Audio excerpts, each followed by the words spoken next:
Hello दोस्तों, good morning. कैसे हैं आप सब लोग? आप सब लोगों को एक दिक्कत परेशानी आ रही है। क्या परेशानी आ रही है कि हम वेंडर कैसे टाइप कराएं। सबसे बड़ी प्रॉब्लम आप लोगों के साथ आ रही है कि हमें पता ही नहीं है कि वेंडर क्या चीज़ है, वेंडर को टाइप कैसे किया जा सकता है। तो मैं आप लोगों को बताने जा रही हूँ वेंडर कैसे टाइप करना है। कुछ भी नहीं करना है। वेंडर कहते किससे, पहले वो समझिए। वेंडर एक ऐसी दुकान है जो ऑलरेडी ओपन है। वो किसी चीज़ का भी वेंडर हो सकता है। आपकी ग्रोसरी का भी हो सकता है, जूतों की दुकान भी हो सकती है, कपड़ों की दुकान भी हो सकती है, फल फ्रूट सब्जी वाला भी हो सकता है, सैलून भी हो सकता है, टीचर भी हो सकता है, जो ट्यूशन पढ़ाता हो, एक डॉक्टर भी हो सकता है, एक वकील भी हो सकता है। अगर मैं बात करूं, इसके अलावा एक प्लम्बर भी हो सकता है। किसी को भी टाइप करना अपने साथ वेंडर कहलाता है।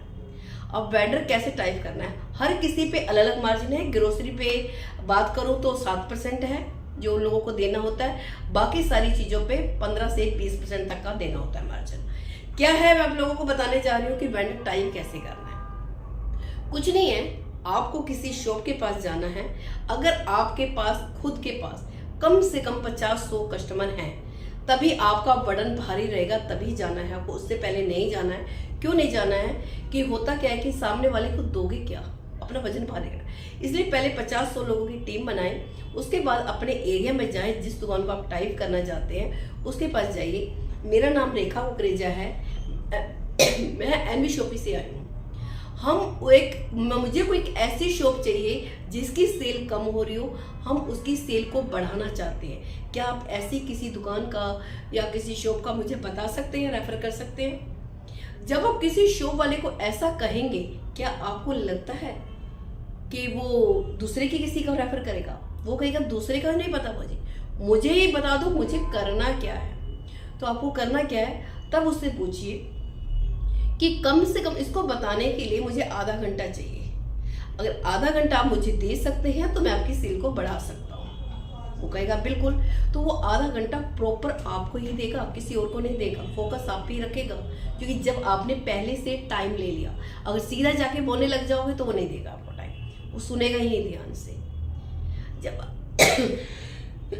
जब वो इस बात को कहता है तो आपको उसका एक क्वेश्चन करना है कि अब अभी तक आपकी शॉप पे 1 महीने तक कितने कस्टमर आ जाते हैं। तो आपको कहना है, वो जब वो बताएगा कि मान लेते हैं मेरी 1 मंथ के अंदर 500 कस्टमर आते हैं, फिर उससे पूछिए कि एवरेज वो खरीदारी कितनी कर लेते हैं। अगर राउंड फिगर कोई कम करता है, कोई ज्यादा मानते हैं। अगर राउंड फिगर में मान के चले तो कितनी खरीदारी हो जाती है, तो उसने मान लेते हैं, बताया कि 3000। ये अपने हिसाब से कैलकुलेशन करनी है।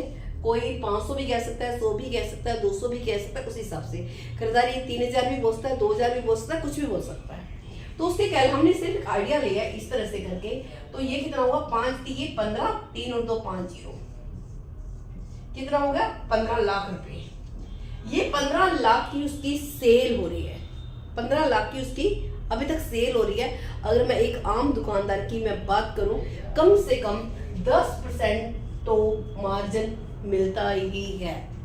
10% मार्जिन मिलता है, तो उसका 10% के हिसाब से कितना प्रॉफिट हुआ, 1.5 लाख रुपए, 1,50,000 रुपए। ये इसका प्रॉफिट है।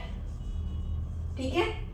अब आपको कहो कि मैं भी आपको ये 500 कस्टमर देता हूं 1 महीने के अंदर, यानी कि हमारी एनवी शॉपी आपको 500 कस्टमर देती है और साथ में ये भी 3000 की खरीदारी करते हैं, तो आपकी सेल यहाँ पे भी 15 लाख की हो जाती है।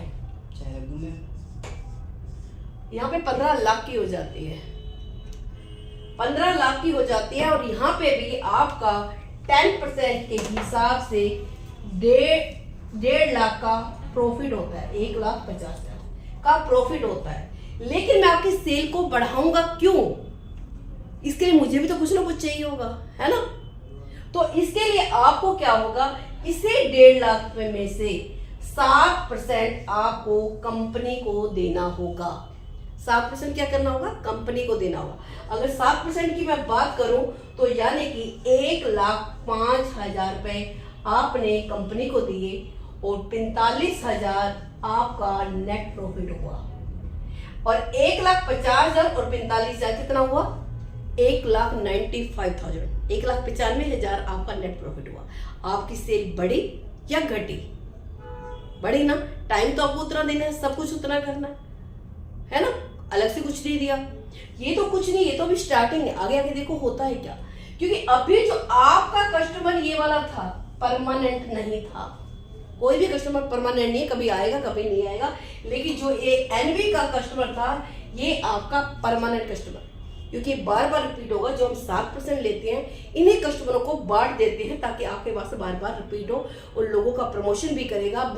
जब प्रमोशन करेगा तो आपकी दुकान की सेल और ज्यादा बढ़ेगी। और जहां आप आपका सामान क्या हो गया, डबल हो गया। जब ये लाओगे, पहले आप मान रहे थे 1 पेटी लाते थे, अब 2 पेटी लाओगे, 5 पेटी लाओगे, तो आपका ये मार्जिन जो 10% से बढ़ के 15% होगा या नहीं होगा। जिस दिन ये 15% मार्जिन होगा, आप आम कस्टमर से 15% कमाओगे और हमारे वाले से 8% कमाओगे। अगर आप ये सब करने को तैयार हैं, अपनी सेल को वाकई बढ़ाना चाहते हैं, मान लेते हैं हम 7 किलोमीटर के एरिया में सिर्फ एक ही शॉप को वेंडर टाइप करते हैं, अभी मौका पहला आपके पास है। अगर करना चाहते हैं तो ठीक है, नहीं तो मैं किसी दूसरी शॉप पे जाऊंगा। यानी कि 9 लोग वहां बैठ के मक्खियां मारेंगे, एक के पास भीड़ लगेगी, तो वो भी सोचेगा कि हो क्या रहा है। तो कितना आसान है वेंडर टाइप करना। वेंडर टाइप करिए, खरीदारी का भी मजा लीजिए, रीपरचेज का भी मजा लीजिए और अपनी सर्विस को भी एंजॉय कीजिए। Thank you so much.